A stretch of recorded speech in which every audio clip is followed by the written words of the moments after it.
Hey guys. All right, the last time that we ended with Charlie and the Chocolate Factory was on the end of chapter 4, and we had learned that Grandpa Joe was telling Charlie all about the fact that the factories had closed temporarily because of the spies, and then they reopened. But they were operating again, but with very tiny workers. Remember, no higher than Grandpa Joe's knee.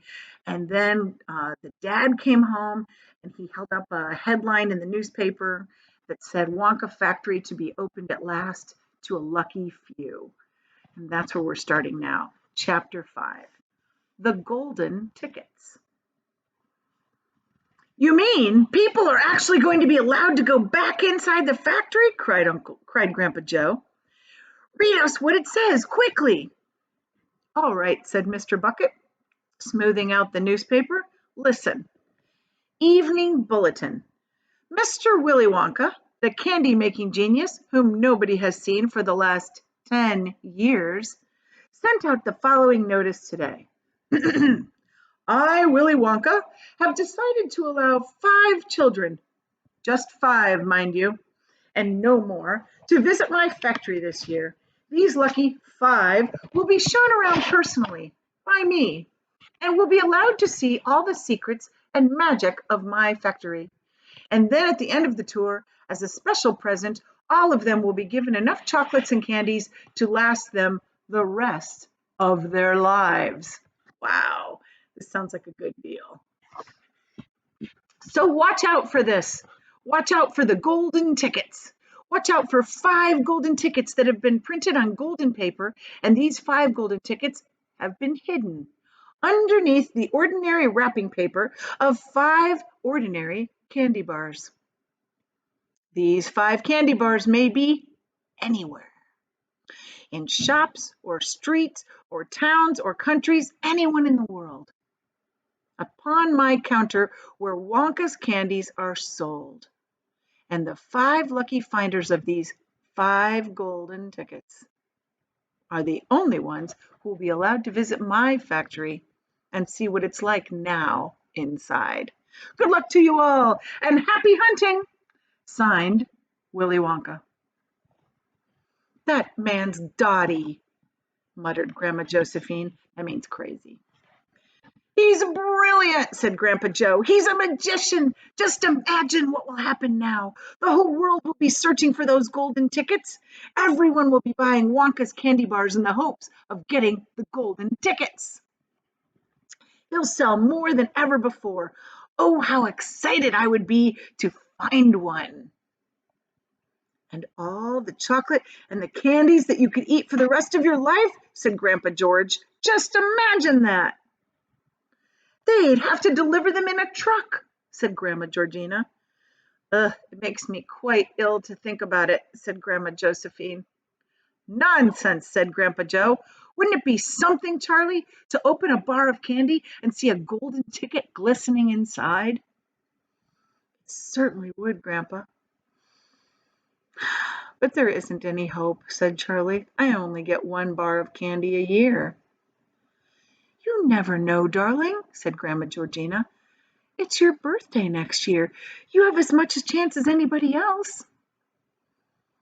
I'm afraid that isn't true, said Grandpa George. The kids who are going to find the golden tickets are the ones who can afford to buy candy every day. Our Charlie only gets one once a year. There isn't any hope of him winning. Chapter 6, The First 2 Finders. The very next day, the first golden ticket was found. The finder was a boy called Augustus Gloop, and Mr. Bucket's evening newspaper carried a large picture of him on the front page. The picture showed a 9-year-old boy who was so enormously fat, it looked as though he had been blown up by a big pump. Great flabby folds of fat bulged out from every part of his body, and his face was like a big ball of dough with 2 small, greedy, currant eyes peering out upon the world. The town in which Augustus Gloop lived, the newspaper said, had gone wild with excitement over their hero. Flags were flying from all the windows. Children had been given a holiday from school, and a parade was being organized in honor of the famous youth. I just knew Augustus would find a golden ticket, his mother had said to the newspapers. He eats so many candy bars every day that it was almost impossible for him to not find one. Eating is his hobby, you know. That's all he's interested in. Yikes. But still, that's better than being a hooligan and shooting off zip guns and things like that in his spare time, isn't it? That's what I always say. He wouldn't want to go on eating like he does unless he needed nourishment. He needs all that. It's all vitamins anyway. What a thrill it is for him to be visiting Mr. Wonka's wondrous factory. We're just as proud as we can be. You'll never guess that she was really fat, too. Here's a picture. He's just like a ball with legs. Oink. Ugh, what a revolting woman, said Grandma Josephine. Ugh, what a repulsive boy, said Grandma Georgina. Only 4 tickets left, said Grandpa George. Wonder who will get those.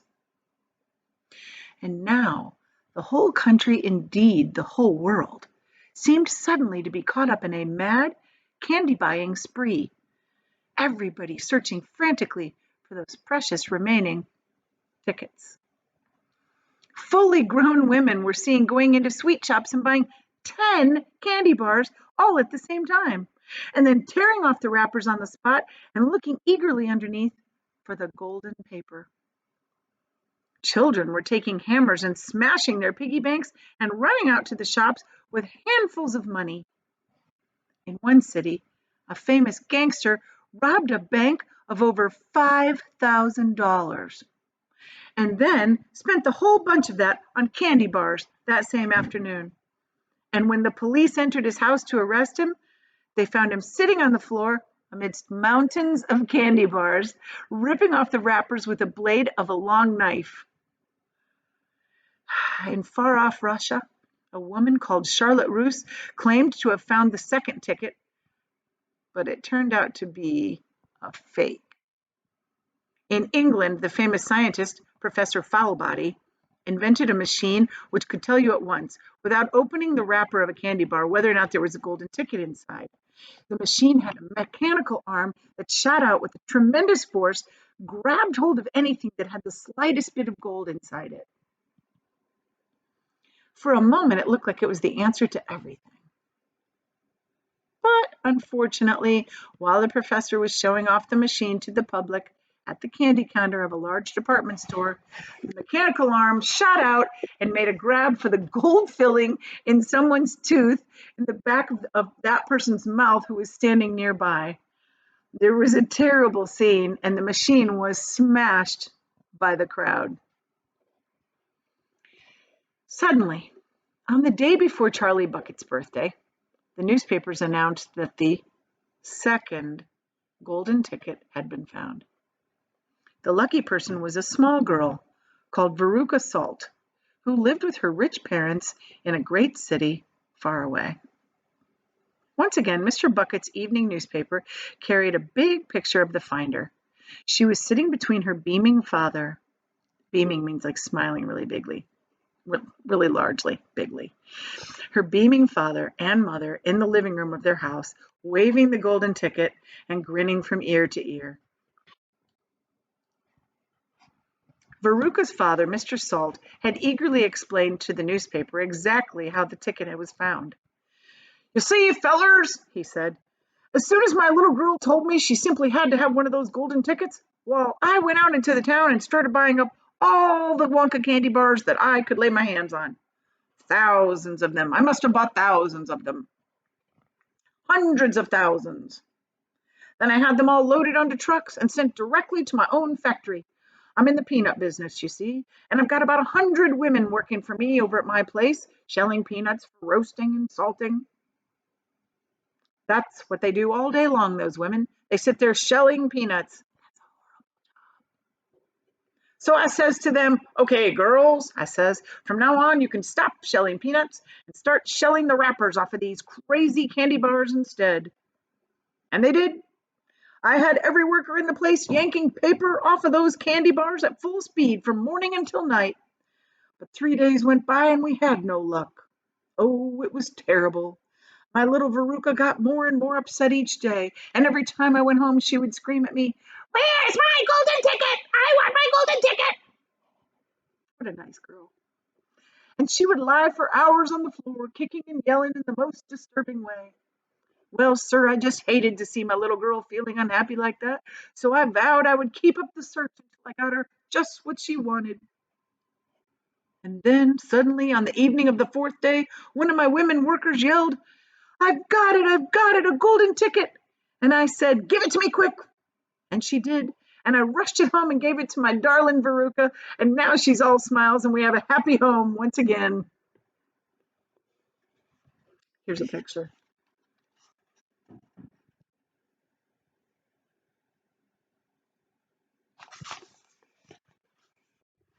Ugh, that's even worse than the fat boy, said Grandma Josephine.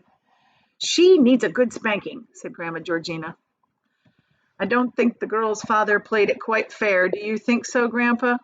Asked Charlie. He spoils her, Grandpa Joe said, and no good can ever come from spoiling a child like that, Charlie. You mark my words. Come to bed, my darling, said Charlie's mother.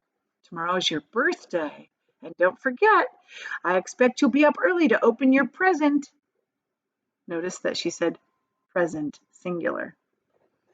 A Wonka candy bar, cried Charlie. It's a Wonka candy bar, isn't it? Yes, my love, said his mother. Of course it is. Oh, wouldn't it be wonderful if I found the third golden ticket inside? Charlie asked. Bring it here when you get it, Grandpa Joe said. Then we can all watch you taking off the wrapper. And that is the end of chapter 6. See you guys later.